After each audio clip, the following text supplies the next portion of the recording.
একজন মহিলা ছিলেন যিনি দুনিয়ার কাজে এতটাই ব্যস্ত থাকতেন যে আল্লাহর নামাজ তার জীবনে যেন বিরক্তি হয়ে গিয়েছিল।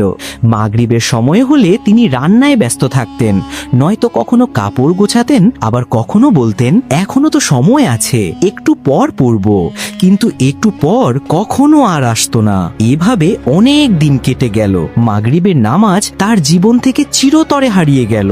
একদিন হঠাৎ সেই মহিলার মৃত্যু হলো। লোকেরা তাকে কবর দিয়ে সবাই চলে গেল। ঠিক তখনই দুজন ফেরেশতা কঠোর কণ্ঠে জিজ্ঞাসা করলেন, তুমি কেন মাগরিবের নামাজ ত্যাগ করলে? কেন আল্লাহর আদেশ অমান্য করলে? মহিলাটি কিছু বলতে চাইলেন, কিন্তু তার জিহ্বা অসাড় হয়ে গেল। একটি শব্দ মুখ থেকে বের হলো না। তারপর হঠাৎ কবর শক্ত হয়ে গেল, যেন তাকে পিষে ফেলতে চাইছে।